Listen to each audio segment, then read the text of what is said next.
नमस्कार साथीहरू, आजको भिडियोमा म तपाईहरुलाई एउटा गुड न्यूज सुनाउन गइरहेको छु। अब चाहिँ हामीले खल्ती एपबाट नै के गर्न सकिन्छ भन्दाखेरि इन्टरनेशनल पेमेन्ट गर्न सकिन्छ। जस्तै गुगलमा हामीले पैसा राख्न सकिन्छ। जस्तै हामीले कुनै पनि भिडियोहरू युट्युबमा प्रमोट गर्नको लागि हामीले चाहिँ के गर्नु पर्थ्यो भन्दाखेरि इन्टरनेशनल पेमेन्ट गर्नको लागि हामीले नेपालमा चाहिँ डलर कार्ड बनाउनु पर्थ्यो हैन। डलर कार्ड पनि भर्खरै मात्र आएको नेपालमा, त्यो पनि त्यति राम्रोसँग चल्दैन हैन। र नेपालमा इन्टरनेशनल पेमेन्ट नभएर हामीले भिडियोहरू प्रमोट गर्न एकदमै गाह्रो हुन्थ्यो। सो पेपल, मास्टर कार्डहरू भएको भए एकदमै राम्रो हुन्थ्यो भनेर हामीले पहिल्यैदेखि भनिराखेका थियौँ। तर अहिले चाहिँ खल्तीले अब यो फिचर्स ल्याएको छ कि जसमा तपाईले सजिलैसँग गुगलमा पैसा राखेर तपाईको गुगल एड्स एकाउन्टमा पैसा राखेर सजिलैसँग गुगल एड्स रनिङ गर्न सक्नुहुन्छ है त। सो जसको लागि तपाईले के गर्नु सक्नुहुन्छ भन्दाखेरि खल्ती एप डाउनलोड गर्नु होला। यदि गर्नुभएको छैन भने, अलरेडी गर्नुभएको छ भने तपाईले के गर्नुपर्ने हुन्छ, केवाइसी भेरिफाई गर्नुपर्ने हुन्छ। यहाँ देख्न सक्नुहुन्छ मेरो एकाउन्ट रहेको छ। यो एकाउन्टमा क्लिक गरिसकेपछि यहाँ देख्न सक्नुहुन्छ मेरो चाहिँ केवाइसी भेरिफाइड रहेको छ है त। तपाईले पनि यसरी केवाइसी भेरिफाई गर्नु होला।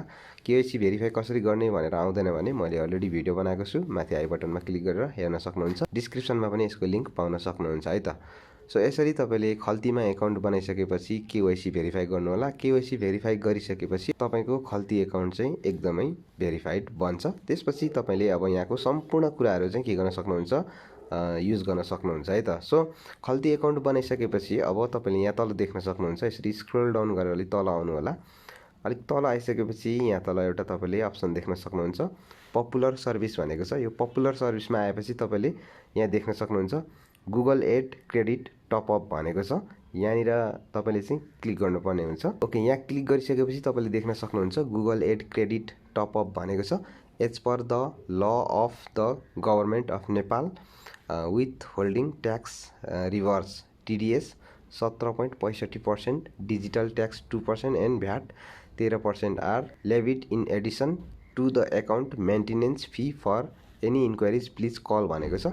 अब चाहिँ यहाँ के हुन्छ भन्दाखेरि तपाईको अलिकति ट्याक्स र टिडिएस चाहिँ लाग्नेछ भनेर देखाइएको छ। सो यहाँनिर हामीले चाहिँ के गर्न सकिन्छ भन्दाखेरि यहाँनिर हामीले एमाउन्ट राख्नुपर्ने हुन्छ। तपाईले कति राख्न सक्नुहुन्छ, जस्तै यहाँनिर अप्सन छ 100, 200, 500, $100, $200, $500 चाहिँ तपाईले राख्न सक्नुहुन्छ। सो अहिले मैले यो 100 मा चुज गरेँ है।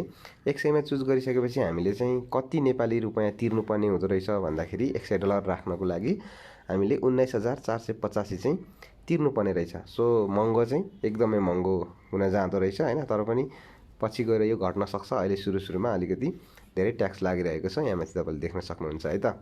सो $100 को मिनिमम अहिले 12-13 हजार जति हुन्छ, तर 19,485 जाँदो रहेछ हैन, जसमा हामीले लगभग 6,000 जति चाहिँ बढी पैसा तिर्नुपर्ने रहेछ है त। सो त्यसपछि तपाईले यहाँ देख्न सक्नुहुन्छ फुल नेम भनेको छ। यो फुल नेममा तपाईले आफ्नो नाम लगाउनु होला, त्यसपछि तपाईले मोबाइल नम्बर लगाउनु होला यहाँनिर, त्यसपछि आफ्नो इमेल लगाउनु होला। त्यसपछि तपाईले यहाँ एकाउन्ट आइडी भनेको छ। यो एकाउन्ट आइडीमा चाहिँ तपाईले के लगाउनु पर्ने हुन्छ भन्दाखेरि तपाईको गुगल एड्सको एकाउन्ट आइडी हुन्छ, तपाईले चाहिँ त्यो लगाउनु पर्ने हुन्छ।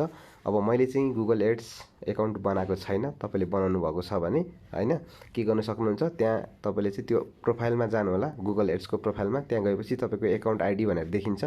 त्यो एकाउन्ट आइडीलाई चाहिँ तपाईले यहाँनिर ल्याएर लगाउन सक्नुहुन्छ। त्यसपछि तपाईले यहाँनिर के गर्न सक्नुहुन्छ भन्दाखेरि पे भनेको छ, यसमा क्लिक गर्न सक्नुहुन्छ र त्यसपछि पे गर्न सक्नुहुन्छ र तपाईको के हुन्छ, गुगल एड्स एकाउन्टमा चाहिँ तपाईको पैसा एड हुन्छ, डलर पैसा एड हुन्छ र त्यहाँदेखि तपाईले चाहिँ के गर्न सक्नुहुन्छ, एडहरू चाहिँ रन गर्न सक्नुहुन्छ युट्युबमा हैन। तपाईले चाहिँ गुगलमा मजाले तपाईले चाहिँ एडहरू रन गर्न सक्नुहुन्छ। सो ओके साथीहरू, आजको यो छोटो इन्फर्मेसन भिडियो यति नै थियो। भिडियो मन पर्यो भने लाइक एन्ड कमेन्ट सेयर गर्न नबिर्सनु होला। नेक्स्ट भिडियोमा फेरि पनि भेट्नेछौँ, तबसम्मको लागि गुड बाई।